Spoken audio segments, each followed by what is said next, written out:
வணக்க மக்களே, நீங்க பார்த்துட்டு இருக்குது வெட்டி பேச்சு. நான் உங்க ஜாக். நாம இந்த வீடியோல இப்போ தியேட்டர்ஸ்ல ரிலீஸ் ஆயிருக்கு ஜிவிஎம் ஓட ஜோஸ்வா இமை போல் காக்க படம் எப்படி இருக்குன்னு தான் பார்க்க போறோம். வாங்க வீடியோக்குள்ள போலாம்.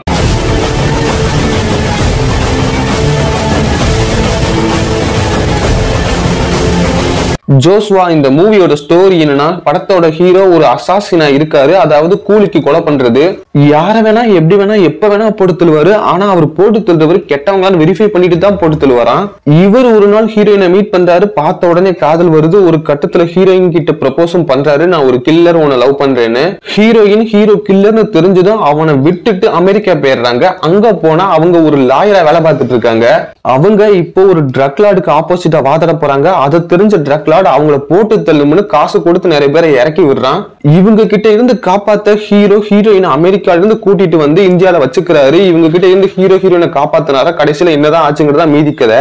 இந்த மூவியோட பாசிட்டிவ் சைட் பார்த்தலாம். ஃபர்ஸ்ட் பாசிட்டிவ்னா அது ஆக்ஷன் சீக்வன்ஸ் தான். ஃபைட் சீக்வன்ஸ்லாம் சும்மா அதகனம் பண்ணிருக்காங்க. ஒவ்வொரு ஃபைட்டுமே தரமா பண்ணிருக்காங்க. ஹீரோவுமே நல்லா ஹைட் வெயிட்டா இருக்கனாலேயே அவர் ஃபைட் எல்லாமே ஏத்துக்கிற மாதிரி தான் இருக்கு. குறிப்பா ஒரு சின்ன ரூம்குள்ள ஒரு ஃபைட் வரும். அந்த ஃபைட்லாம் செம்மையாவே எடுத்திருந்தாங்க.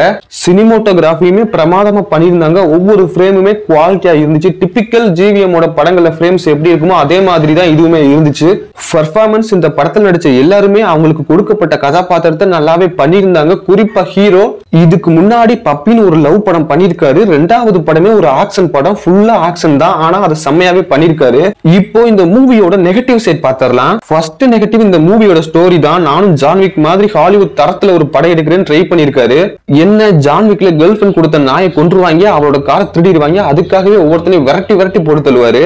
ஆனா இங்க இவரோட கேர்ள் ஃபிரெண்டுக்கு ஒரு ப்ராப்ளம் வரும். அதுக்காண்டி ஒவ்வொருத்தனையும் விரட்டி இவர் போட்டு தள்ளிட்டு இருப்பாரு.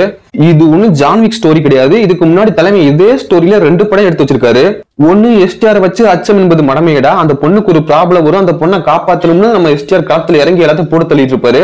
2வது படம் என்னை நோக்கி பாயும் தோட்டா. அதுலயுமே தனுஷை வச்சு எடுத்திருப்பாரு. தனுஷோட லவ்வருக்கு ஒரு ப்ராப்ளம் வரும். அவங்களை காப்பாத்துறதுக்காக தனுஷ் எல்லாத்தையும் போட்டு தள்ளிட்டு இருப்பாரு.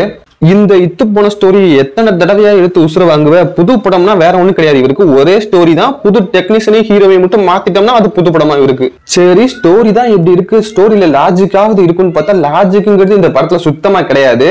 ஹீரோ வரவன் போறவன் எல்லாத்தையும் ஜான்விக் மாதிரி அசால்ட்டா போட்டு தள்ளிட்டு போயிட்டே இருப்பாரு. ஆனா போலீஸ் எங்கேயுமே வரமாட்டாங்க. அதுவும் பட்ட பகல்ல பப்ளிக்ல போட்டு தள்ளுவாரு. அப்படியும் போலீஸை காட்டவே மாட்டாங்க. போலீஸும் வரமாட்டாங்க. போலீஸ் ஒரே ஒரு எழுத்தை மட்டும் ஒரே ஃப்ரேம்ல மட்டும் தான் காட்டியிருப்பாங்க. சரி, போலீஸ் தான் காட்டல, அந்த வில்லனையாவது காட்டுவாங்கன்னு பார்த்தா வில்லனை ஒரே ஒரு ஃப்ரேம்ல காட்டியிருப்பாங்க. வேற எதுவுமே காட்ட மாட்டாங்க. சரி, வில்லன் தான் எப்படின்னு பார்த்தா இந்த படத்துல கழுகு படத்துல நடிச்ச கிருஷ்ணா நடிச்சிருப்பாரு. அவருக்கு ஒரு முக்கியமான ரோல் நினைச்சு பார்த்தா ஐயா தண்ணி கேன் படம் வந்தையான்ற மாதிரி அவர் வந்துட்டு போறாரு. திடீர்னு படத்துக்குள்ள வராரு. ஹீரோவோட ஃப்ரெண்டுங்கிறாரு. சரி, இவரால ஏதாவது படத்துக்கு ஒரு சேஞ்ச் வரும்னு பார்த்தா எந்த ஒரு சேஞ்சும் வரல. அப்புறம் திடீர்னு வில்லனா மாதிரி ஓடி போயிடுறாரு. இதுக்கு எதுக்கு அவரை கொண்டு வந்துகிட்டு அவரு ஏதோ சரி விக்டர் மாதிரி ஒரு கேரக்டர் கொடுப்பாரு போல நம்பி வந்திருக்காரு. ஆனா இவரு பட்டையை போட்டு அனுப்பிச்சு விட்டாரு. மொத்தத்துல ஹீரோ ஒரு ஒன்மேன் ஆர்மி வரவன் போறவன் எல்லாத்தையும் சக்குன்னு போட்டு தள்ளிட்டு போயிட்டே இருப்பாரு.